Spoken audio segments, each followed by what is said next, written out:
우리가 지난주에는 바리새인들이 예수님을 그 로마에 내는 세금 문제로 시험하였던 것을 보게 됩니다. 자, 오늘 이 시간에는 우리 본문 말씀에서 사두개인들이 부활에 대해서 이제 예수님께 질문하면서 예수님을 또 공경에 빠뜨리려고 합니다.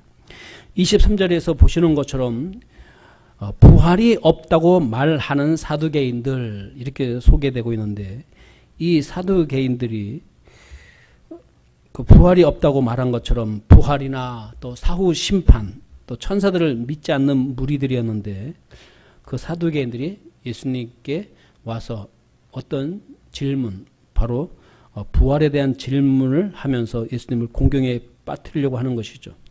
당시 이스라엘 유대교에는 세 분파가 있었습니다. 그 중에 우리가 지난주에 보았던 바리새파죠. 이 바리새파라고 하면 분리된 자라는 뜻을 가지고 있는데, 그들은 세상과 분리되어서 거룩함을 추구하려는 그런 무리들이었습니다. 그래서 금욕적이고 엄격하게 율법을 지키며 살았기 때문에 굉장히 종교적 열심이 있었습니다. 그래서 그들은 철저하게 11조를 바쳤고, 또 매주 2차례나 매주 2번이나 금식을 하고, 또 매일 3번씩 기도할 정도로 아주 열심히 하나님을 섬긴다고 사람들에게 인정받는 자들이었습니다. 물론 그들은 부활을 믿었고 또 심판과 천사도 믿었습니다. 그러나 그들은 하나님을 향한 진실된 그런 신앙보다는 시간이 흐르면서 형식적 율법을 지키기에 급급하였습니다. 그러다 보니 사람들에게 보이기 위한 위선적 신앙으로 변질되고 있었던 것이죠. 예수님 당시에 한 6천 명 정도의 바리새인들이 있었다고 하는데, 우리 요한복음에 등장하는 누가 있죠? 요한복음 3장에 니고데모가 등장하죠. 이 사람도 바리새인이었던 것을 보게 됩니다. 그러나 그 니고데모는 특별한 경우로 주님께 찾아와서 자신의 문제를 고민함으로써 주님을 믿는 메시아를 기다리는 자가 된 것을 보게 됩니다. 자, 오늘 말씀에서는 이 사두개파가 나오죠. 이 사두개파 사람들은 스스로를 사독 제사장의 후손들이라고 자처하면서 율법에 있어서 제사장의 역할을 지나치게 강조한 무리였습니다. 그런데 이들은 당시에 귀족층을 형성하고 있는 사람들이었는데, 그들은 대제사장직과 같이 성전의 요직을 차지했으며, 또 71명으로 구성된 산헤드린 공회, 당시에 의결기관이고 법적 기관인데, 그런 산헤드린 공회의 다수를 차지하여 정치적인 힘을 가지고 있었습니다. 그러므로 그들은 종교적인 열심보다는 정치에 더욱 힘을 기울였던 것을 보게 됩니다. 그들은 로마에 협조하면서 자신들의 기득권을 유지하려고 했습니다. 그래서 성전에서 그 희생 제물을 드리기 위한 그런 제물이 있는데, 이런 제물에 대한 판매권을 독점하면서 또 성전세를 그들이 관리하면서 막대한 부정 축제를 하였던 것을 보게 되죠. 그렇기 때문에 사두개인들은 당시에 백성들로부터 그렇게 환영받지는 못하는 사람들이었습니다. 어쨌든 사두개인은 모세 오경만을 하나님의 말씀으로 인정하였다는 사실이죠. 대신에 부활과 사후 심판에 대해서는 받아들이지 않았다, 부정했다. 그래서 사람이 죽으면 그 영혼은 그냥 없어진다고, 소멸한다고 믿었고, 천사나 마귀의 존재도 믿지 않았습니다. 그러니까 자기들 그냥 믿고 싶은 대로 믿고, 그들의 관심은 하나님을 섬기는 것보다 제사장임에도 불구하고, 또 대제사장이라는 직분을 가졌음에도 불구하고 어떻게 하면 더 잘 먹고 잘 살까, 이것에 관심이 더 많았던 사람이라는 것을 보게 됩니다.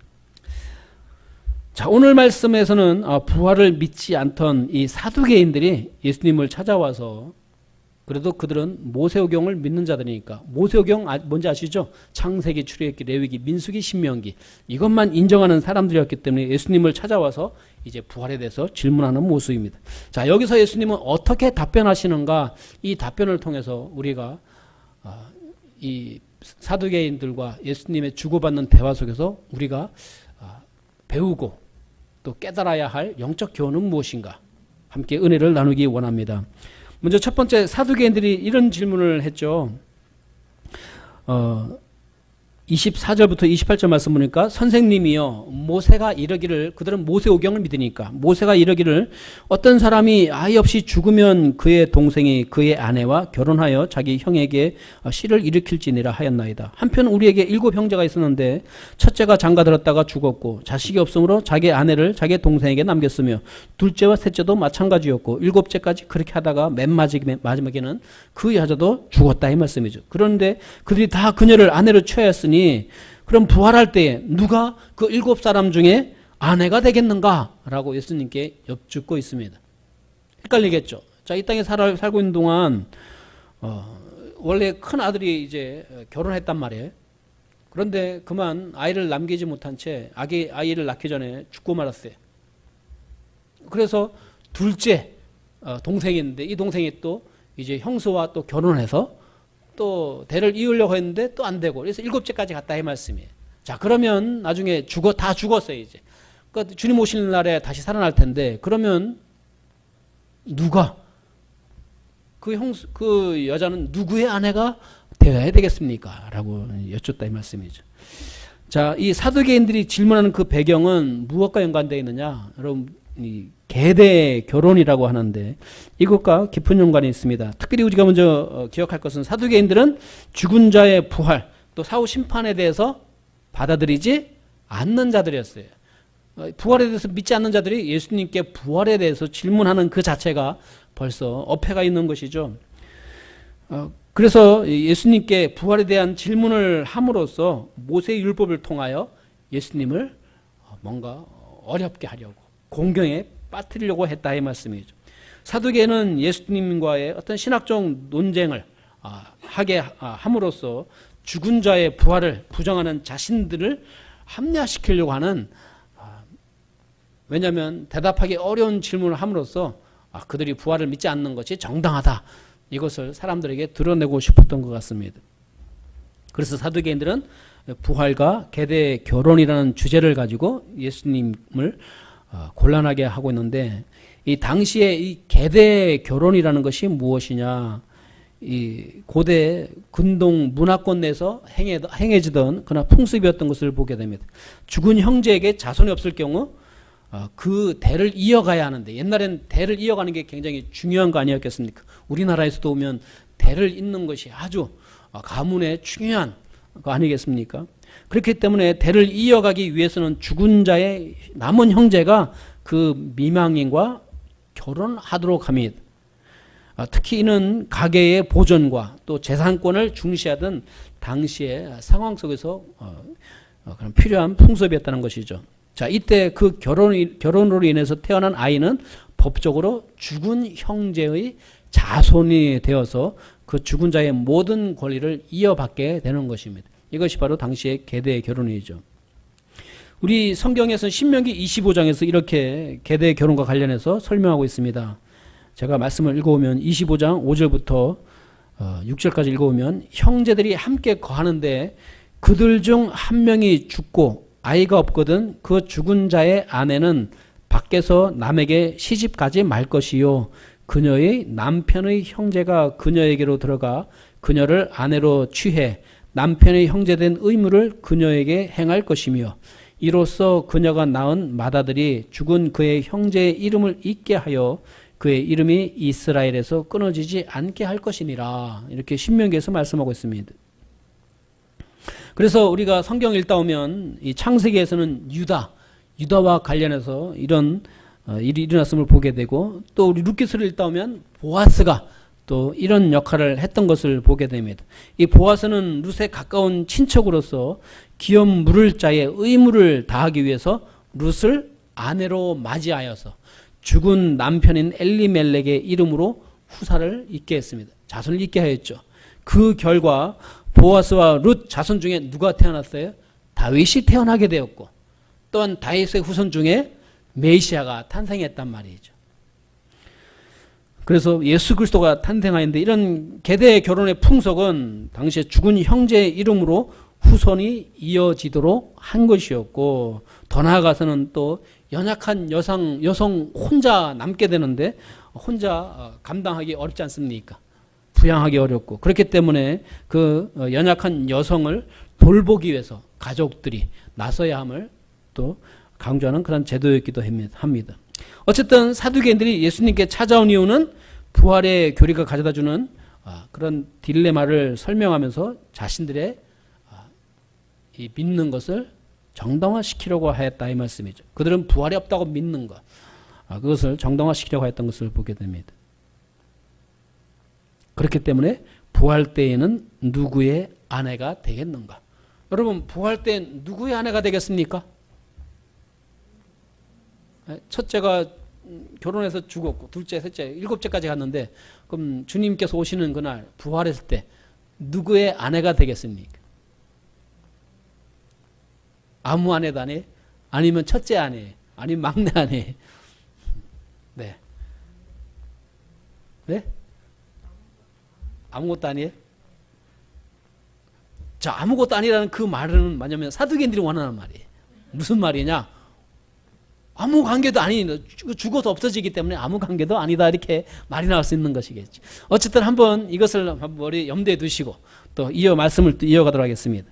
자, 그러면 예수님은 이 사두개인의 질문에 대해서 그럼 부활이 무엇이냐? 두 번째, 부활의 본질이 무엇인지를 깨닫도록 도와주시는 것을 보게 돼요. 자, 제가 그런 질문을 했을 때 좀 당황스러울 수도 있었을 것입니다. 정말 첫째 아들의 부인일까? 아니 막내 아들의 부인일까? 그런데 그럼 부활의 본질은 무엇인가? 이것을 알게 되면 그 해답을 올바로 찾을 수 있겠죠. 사두개인들은 당시에 종교적인 기득권을 누리던 제사장들 그룹이었고, 그래서 권력과 부를 독점하던 그런 자들이었습니다. 그들이 예수님께 이런 도전적 질문을 했을 때 예수님이 뭐라고 말씀하시느냐? 29절 말씀 보니까 너희가 성경도 하나님의 능력도 알지 못하는 거로 오해하였도다. 너희들이 성경을 이해하지 못하였다. 성경에 대해서 알지 못하는구나. 그렇기 때문에 하나님의 능력도 올바로 깨닫지 못하고 있구나. 그러니까 성경을 알고 하나님의 능력을 알면 부활의 본질이 무엇인지, 부활이 무엇인지를 깨닫게 될 것임을 말씀하고 있는 것입니다. 예수님은 사두개인들이 성경에 대해서 무지했다고 지적하시면서 부활의 본질, 이것을 언급하시는데, 특별히 성경에는, 구약 성경에는 부활에 대해서 여러 가지 가르침을 주고 있습니다. 다니엘은 몸의 부활에 대해서 설명하였습니다. 다니엘서 12장 2절 3절 말씀 보게 되면 땅의 티끌 속에서 잠자는 자들 중에 많은 사람이 깨어나 얼마는 영존하는 생명에 이르고 얼마는 수치와 영존하는 치욕에 이르며 지혜로운 자들은 궁창의 광채같이 빛나고 많은 사람을 의로 돌아서게 하는 자들은 별들과 같이 영원 무궁토록 빛나리라. 뭐냐면 잠자는 자들 중에 깨어서 영존하는 생명, 영생을 얻는 자도 있고, 그러니까 죽었던 자들이 우리 이 땅이 티끌이잖아요. 이 사람이 죽으면 흙으로 돌아가는데 흙으로 돌아가는 자들 중에 이제 주님께서 오시는 그날에 부활하게 되면 영생의 부활을 하는 자들이 있을 것이고, 또 어떤 사람은 영원히 부끄러움을 당하는 영원한 심판을 당하는 영벌의 부활이 있을 것임을 말씀하고 있는 것이죠. 그러니까 모든 사람은 주님 오시는 그날 영생의 부활과 아니면 영벌의 부활에 참여해야 한다는 사실입니다. 죽은 자가 다시 살아날 것임을 분명히 선포하고 있죠.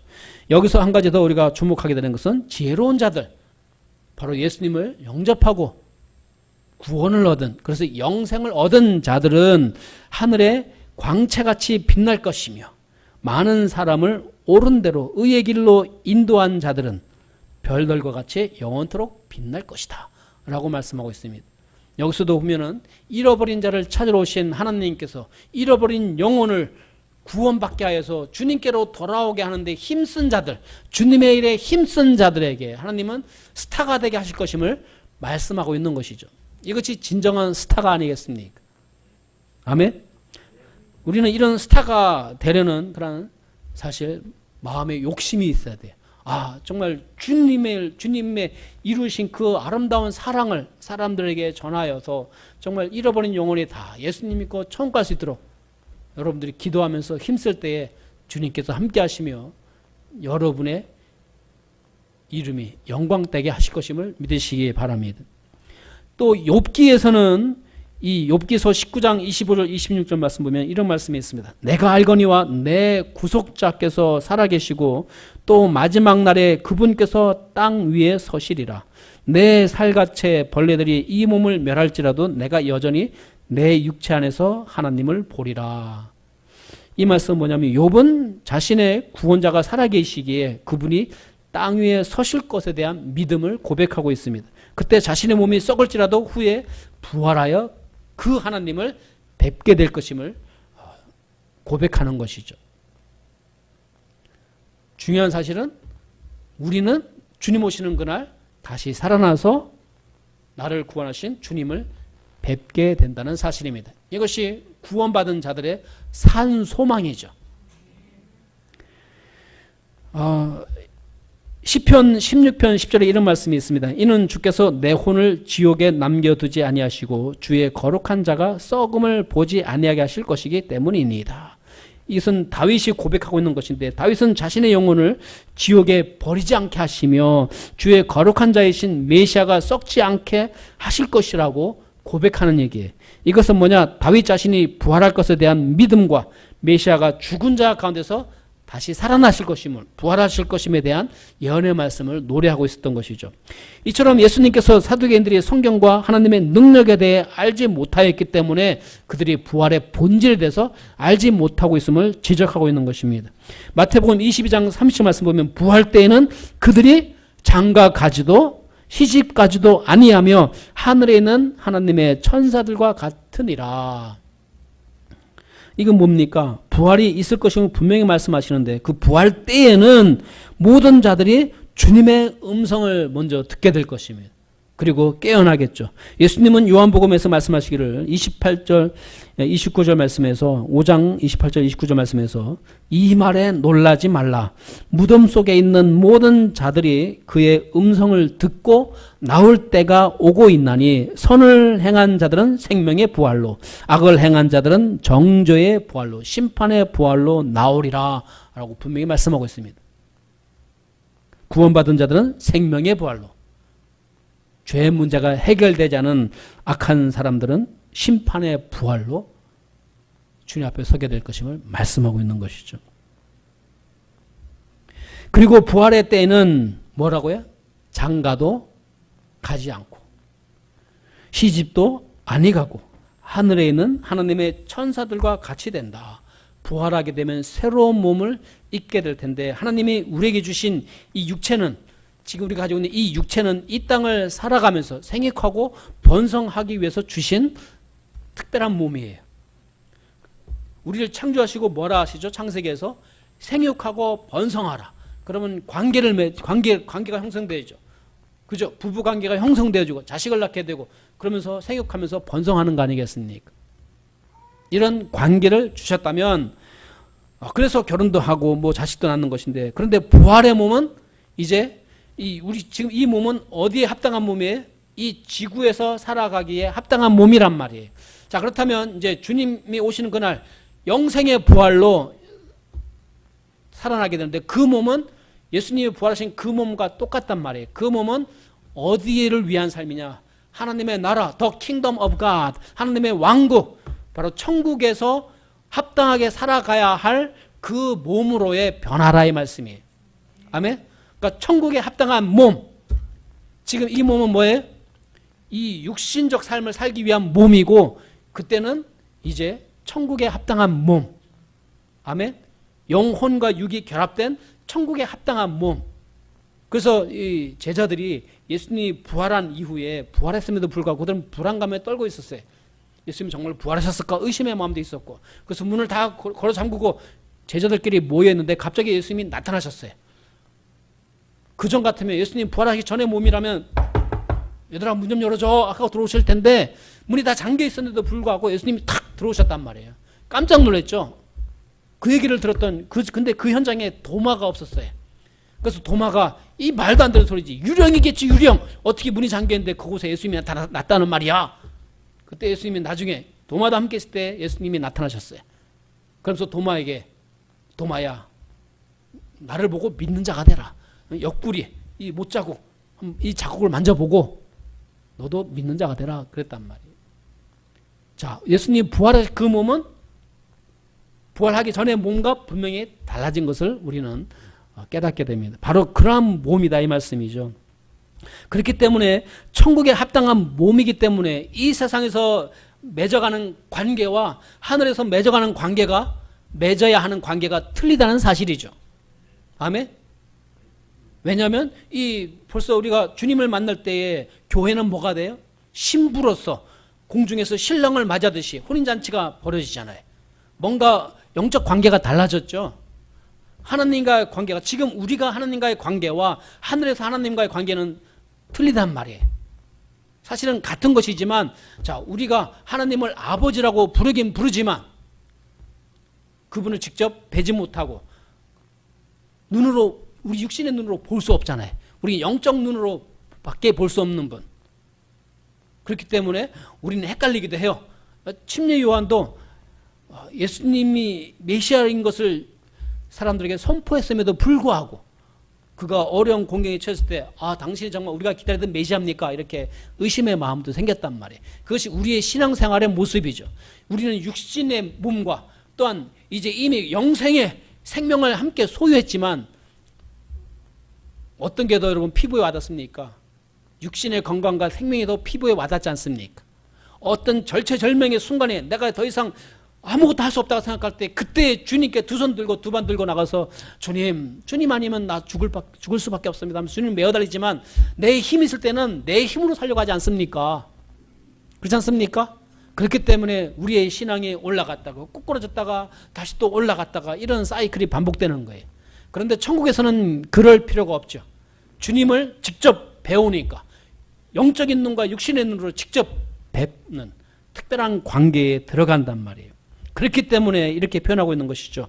부활의 몸은 천국의 몸으로서 결혼이나 자녀를, 또한 죽음을 경험하지 않는 몸을 갖게 된다는 사실입니다. 천국에서는 천사들과 같이 변하지 않는 영원한 몸을 갖게 된다라고 말씀하고 계신 것입니다. 그러니까 관계 설정이 달라지는 것이죠. 아멘? 그러므로 주님께서는 사두개인들이 하나님의 능력을 알지 못하기에 오해했다고 지적하신 것을 보게 됩니다. 하나님은 말씀으로 세상을 존재케 하신 분이시기 때문에 그분의 생각과 말씀은 불가능한 것이 전혀 없다는 사실입니다. 특별히 중요한 것은 부활은 초대 이 교회 신앙의 아주 중요한 그런 근거가 되었어요. 일단 우리가 하나님을 믿고 신앙생활을 하는 가장 중요한 근거가 무엇이냐? 부활신앙임을 기억하시기 바랍니다. 우리에게 부활이 없다면 우리가 이 땅에서 하나님을 섬길 이유가 전혀 없는 것이죠. 이 땅에서 우리가 사는데 인생은, 여러분, 우리가 뉴스를 늘 보지만은 인생은 참 억울해요. 그렇지 않습니까? 어떤 사람이 피해를 당해서 그걸 호소하지만 이 구조적 악 속에서 그 피해자는 오히려 더 피해를 당한단 말이에요. 그것을 견디지 못하고 스스로 목숨을 끊는 그런 뉴스를 보게 되면 참 마음이 아파요. 어떻게 우리 사회가 아직도 이런 모습일까 가슴 아파한단 말이에요. 이처럼 우리가 살아가는 이 사회는 그냥 구조적 악 속에서 피해자들이 늘 있고 가해자들이 있고 또 가해자마저도 자기가 피해자라고 또 우기기도 하고 이런 헷갈리는 세상에 살고 있단 말이에요. 막 상대적이고, 그죠? 하나님의 말씀은 절대적인데 인간의 생각은 다 상대적이에요. 다 그래서 무슨 일이 생기면은, 좋은 일이 생기면 내 탓이고 나쁜 일이 생기면 누구 탓이에요? 다른 사람 탓, 환경 탓, 엉뚱한 탓을 하고 있죠. 그렇지 않습니까? 이게 우리의 구조적 모순 속에 살아가는 인생의 모습 아니겠습니까?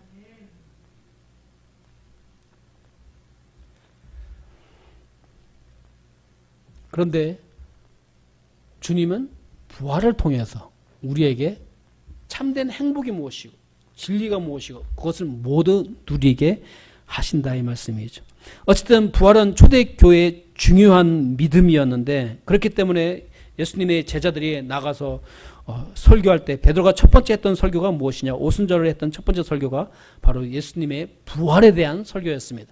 예수님이 다시 살아나셨다. 너희들이 죽였던 그 예수님이 다시 살아나셨다. 그분이 바로 우리가 믿던 기다리던 메시아다라고 선포함으로써 그것을 들었던 사람들이, 그럼 우리가 어찌할꼬? 우리가 어떻게 해야 다시 그럼 그 메시아를 영접하고 하나님의 백성으로서 살겠는가 하면서 회개하고 3,000명이 돌아왔던 것을 보게 됩니다. 초대교회가 성령 충만한 가운데 역동적으로 부흥할 수 있었던 그 비결이 무엇이냐? 예수님의 제자들이 무엇을 목격하였기 때문에? 예수님의 부활을 목격하였기 때문에. 그래서 안식 후 첫날 그들은 모여서 하나님을 예배하기 시작하였고, 그래서 지금도 우리는 주일에 함께 모여서 하나님을 예배하는 것입니다. 그러니까 우리가 예배하는 이 모임의 이 예배는 부활하신 주님을 향한 예배라는 사실을 여러분 기억하시기 바랍니다. 부활하신 주님이 있었기 때문에 우리가 예배할 수 있는 것이죠. 담대하게 우리는 제사장의 직분을 가지고 주님 앞에 나온 자들입니다. 아멘. 그렇기 때문에 하나님을 직접 예배하는 자가 된 것입니다. 이 모든 것이 하나님의 지혜요 하나님의 능력이었음을 믿고 살아가는 것이 우리의 신앙생활입니다. 사도 바울은 고린도전서 15장에서 우리가 땅에 속한 그 사람의 형상을 지닌 것 같이 또한 하늘에 속하신 그분의 형상을 지니게 되리라 하면서 우리가 주님의 형상으로 부활할 것임을 말씀하고 있어요. 그래서 성경은 우리를 The children of God, 하나님의 자녀들. 그러니까 하나님의 자녀가 되는 것은 뭐예요? 신의 자녀가 된 거예요. 무슨 말씀인지 아시겠습니까? 하나님의 자녀라는 것은 보통 이 지위가 아니죠. 예수님이 맏아들이 되는 것이고, 쉽게 말해서 우리는 그분의 동생이 된다, 이런 말이 쉽게 말해서 부활의 첫 열매고 우리는 다음에 부활이죠. 하나님의 자녀라는 사실을 여러분 기억하시기 바랍니다. 자, 그러면 그래서 우리는 이제 부활이 된 소망을 가지고 사는데, 자, 예수님께서 이제 사두개인들을 향해서 이런 말씀하십니다. 그러나 죽은 자들의 부활에 관하여는 하나님께서 너에게 말씀하신 것을 너희가 읽지 못하였느냐. 이르시되 나는 아브라함의 하나님이요 이삭의 하나님이요 야곱의 하나님이니라 하셨으니 하나님은 죽은 자의 하나님이 아니요 산 자의 하나님이시니라. 세 번째로 우리가 기억할 것은 하나님은 산 자의 하나님이십니다. 아멘. 예수님께서는 사두개인들이 모세오경만을 믿었기 때문에 일부러 모세오경 중에서 출애굽기 3장 6절 말씀을 인용하고 계셨던 것이죠. 출애굽기 3장 6절 말씀 보면 나는 네 아버지의 하나님 곧 아브라함의 하나님 이삭의 하나님 야곱의 하나님이니라 하시니라. 모세가 이 떨개나무를 보고 호렙산, 바로 그 신의 산과 호렙산은 사실은 같은 적이에요. 아시겠죠? 같은 산인데 봉우리가 좀 틀린다든지 이런 적인데, 어쨌든 그 호렙산에서 떨개나무에 불이 붙었는데 불이 안 꺼져가지고 이상해서 가까이 갔더니 주님의 음성을 듣게 되죠. 하나님의 음성을 듣게 되는데, 그때 하나님께서 자신을 이렇게 소개한 것이죠. 나는 네 아버지의 하나님 곧 아브라함의 하나님 이삭의 하나님 야곱의 하나님이니라.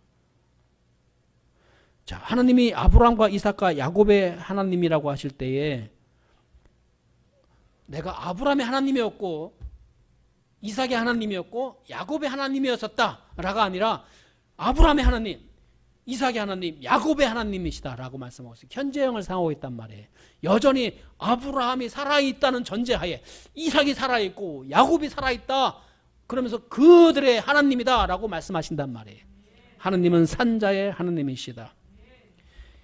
비록 그들이 무덤에 있을지는 모르지만은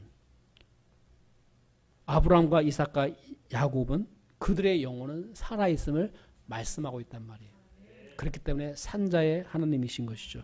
예수님께서 부활과 관련해서 가르치신 것은 바로 하나님은 산자의 하나님이시다. 지금 사두개인들이 죽은 형을 위해서 그의 아내에게 장가들었고 모두 죽으면 부활 때 누구의 아내가 되겠느냐.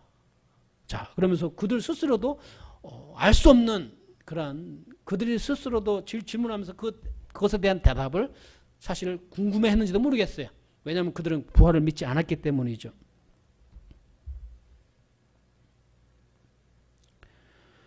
자, 근데 아브라함이 죽었고 이삭이 죽었고 야곱이 죽었지만 하나님은 여전히 그들의 하나님이시란 말이에요. 이것을 그들은 어떻게 이해했을까요? 하나님은 그들에게 주셨던 약속을 신실하게 지키시는 하나님이십니다. 그래서 아브라함과 야곱과 이삭은 육체는 죽었지만 그들의 영혼은 낙원에 살아있기 때문에 여전히 그들의 하나님으로 자신을 소개하셨던 것이죠. 여러분, 예수님께서 당시 유대인들에게 부자와 거지 나사로의 비유를 들려주셨던 적이 있습니다. 부자는 죽어서 지옥에 떨어졌고, 그래서 불꽃 가운데 고통당하는 모습을 비유 말씀을 통해서 들려주십니다. 그런데 거지는 죽었는데 그 거지 나사로는 어디에 있어요? 아브라함의 품에 안겨 있단 말이에요. 그것이 바로 낙원이죠. 아브라함은 낙원에 살아있다 이 말씀입니다. 그러므로 하나님은 아브라함과 이삭과 야곱의 하나님으로서 자신을 드러낼 수 있었다 이 말씀입니다. 하나님이 산자의 하나님이시라는 뜻은 무엇인가? 이는 하나님의 자녀는 육체적인 죽음으로 관계가 끝나는 것이 아니다. 여러분, 우리 이 세상에서 죽음은 뭡니까? 더 이상 그분과 인격적 관계를 맺지 못하는 것을 죽음이라고 표현해요. 영혼이 떠난 것을 죽음이라고 하지 않습니까? 육신이 있는데 영혼이 떠나면 어떻게 합니까? 심장박동도 멈추면서 더 이상 우리가 그분을 붙들고 있을 수가 없어요. 그분을 장례를 치러야 돼요. 그렇지 않습니까? 육신의 관계는, 우리는 이 세상에서 육신의 관계를 중심으로 모이기 때문에 그 관계가 끝나면 그냥 끝나는 거예요. 그래서 사별에 대한 슬픔이 있는 것이죠. 그렇지 않습니까? 자, 그런데 이 하느님과의 관계는 그런 육신의 관계가 아니라 무슨 관계라고요? 영적 관계란 말이에요. 육신은 죽지만은 그 영혼은 살아있기 때문에 하느님과의 관계가 끊어지지 않는 것이죠. 여러분, 지옥이 무서운 이유가 무엇이냐? 이 세상은 하나님의 은혜가 있는 곳이에요. 믿는 자든 믿지 않는 자들이든 하나님의 특별 은총도 있지만 일반 은총도 있어요. 그래서 악인에게도 선인에게도 똑같이 해와 비를 내려주신단 말이에요. 이 환경 속에 살게 하시고 은혜를 주신단 말이죠.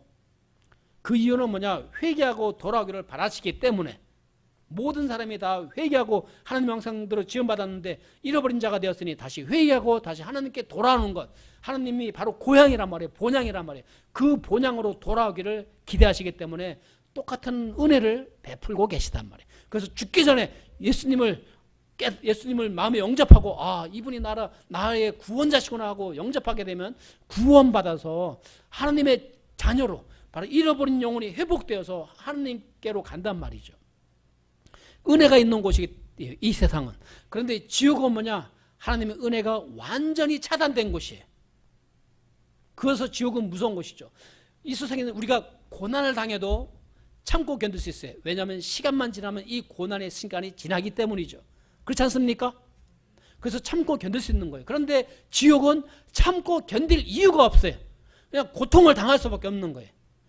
여러분, 내가 절망적인 상태에서 사람들이 뭐합니까? 이 세상에서도 내가 더 이상 희망이 없다, 절망이다 하면 내가 살아서 뭐하나 하고 스스로 목숨을 끊지 않습니까? 그 정도란 말이에요. 이 지옥은 근데 죽을래야 죽을 수 없는 거, 영원히 고통당하는 거. 그렇기 때문에 지옥은 무서운 곳이다 이 말씀이죠. 아멘? 그런데 우리가 하늘에서 주님과 맺는 이 관계는, 우리는 예수님을 영접함으로써 이미 구원받은 자로서 이제 하나님과 영적으로 연결된 그런 관계에 있다. 그렇기 때문에 기독교회는 죽어도 죽는 것이 아니에요. 하나님과 관계가 영원하기 때문에. 무슨 말인지 이해가 되십니까? 그래서 예수님께서 그런 말씀하시죠. 요한복음 11장 25절 26절 말씀을 통해서 나는 부활이요 생명이니 나를 믿는 자는 죽어도 살겠고 무릇 살아서 나를 믿는 자는 영원히 죽지 아니하리니 이것을 네가 믿느냐 그러셨단 말이에요. 이제 이 말씀을 이해하십니까? 기독교회는 죽어도 죽는 것이 아니에요. 죽으면 뭐라고요? 관계가 깨어지는 것인데, 근데 예수님 믿지 않고 구원받지 않고 하나님과 관계없이 죽은 자들은 관계가 그걸로 끝나는 거예요. 그렇기 때문에 죽은 자예요. 그런데 예수님을 통해서 구원받은 하나님의 자녀는 하나님과 관계가 회복되었기 때문에 죽어도 죽은 것이 아니다. 그 관계가 여전히 살아있다 이 말씀이죠. 그래서 하나님은 산자의 하나님이라는 사실을 여러분 그 의미를 이해하시기 바랍니다. 아멘. 하나님이 주신 그 영생이 있기 때문에 그래서 우리는 천국에서 영원히 사는 그 소망을 가지고 살 수 있는 이유가 무엇이냐? 여러분 로마서 8장에서도 보면 죽음이든 그 어떤 것도 어떤 피조물 그 어떤 것도 하나님의 사랑에서 우리를 끊을 수 있다 없다? 끊을 수 없다라고 말씀하고 있단 말이에요. 그 관계는 끊을 수 없단 말이에요. 그렇기 때문에 우리는 죽어도 죽는 것이 아니에요. 그래서 그것이 바로 부활의 소망이죠. 아멘. 그래서 로마서 6장 11절 말씀 보면 이와 같이 너희도 너희 자신을 죄에 대하여는 죽은 자요 그리스도 예수 안에서 하나님을 대하여는 산 자로 여길지어다. 그러니까 우리가 신앙생활 한다는 것은 이 세상에서 이제 산자로 여긴다는 것은 나는 주님과의 관계 속에 살고 있기 때문에 그리스도 예수 안에서 하나님 앞에서 나는 산자다. 그렇기 때문에 하나님은 거룩하시기 때문에 우리가 이 세상에서 죄를 멀리하고 또 죄를 짓게 되면 하나님께 회개하면서 하나님 내가 주님과 이렇게 영원한 관계 속에 있는데 제가 이 관계를 오염시키지 않도록 저를 도와주셔서 순결한 그래서 신부로서의 삶을 하나님은 추구하라고 말씀하고 계신 것입니다. 하나님은 산자의 하나님이시기에 우리는 영적으로 살아있는 자로서 하나님은 우리와 영원히 함께 하신다. 그래서 예수님께서 말씀하시죠. 내가 세상 끝날까지 너희와 항상 함께 하신다 말씀하셨는데 우리는 주님과의 관계가 연결되었기 때문에 그 관계는 영원하다는 사실입니다. 그렇기 때문에 사랑하는 성도 여러분, 우리가 하나님의 말씀을 통해서 이 하나님의 말씀에는 복음이 있고 이 복음에는 생명의 능력이 있고 우리 구원받은 자들은 복음으로 말미암아 구원을 받은 그래서 영원한 생명을 얻은 하나님의 자녀이기 때문에 잃어버린 영혼들에 대한 관심을 가지고 어떻게 하면 그들에게 우리가 주님의 사랑을 전하고 그런데 그 주님의 사랑은 누구를 통해서 전해지느냐? 여러분의 삶을 통해서 전해질 수밖에 없어요. 왜냐하면 사람들은 하나님을 직접 볼 수가 없어요. 사람들은 하나님의 말씀에 대해서 관심을 누굴 통해서 갖게 되느냐? 저와 여러분을 통해서 가질 수밖에 없어요. 아멘? 우리를 그래서 하나님은 사명자로 세우신 것이죠. 세상 끝까지 지구 끝까지라도 가서 복음을 전해라. 주님의 사랑을 우리가 말씀으로도 전하지만 몸으로도 행동으로도 삶으로도 보여주어야 한다. 이 말씀. 그래서 성도에게 필요한 삶은 섬김의 삶이죠. 어떻게 하면 내가 섬길 수 있을까? 섬김은 내가 아닌 다른 사람을 존중히 여기는 거예요. 아멘. 우리 성도는 예수님 우리를 존중히 여기셨듯이 우리도 예수님처럼 다른 사람을 존중하면서 예수님이 나의 삶의 주인이시고 나의 구원자 이 은혜를 늘 감격하면서 감사하면서 주님께 찬송하면서 기도하면서 주님을 본받아서 나도 섬기면서 주님의 사랑을 실천하며 살게 도와주시옵소서. 제 입술을 열어서 성령님이 역사해 주셔서 복음도 전하는 입술이 되게 하옵소서. 잃어버린 영혼을 주님 앞으로 인도할 때 뭐가 된다고요? 그리스도인은 하늘나라에서 스타가 된다는 사실을 기억하시기 바랍니다. 여러분 모두 주님이 기뻐하시는 하늘나라의 스타가 되시길 바랍니다.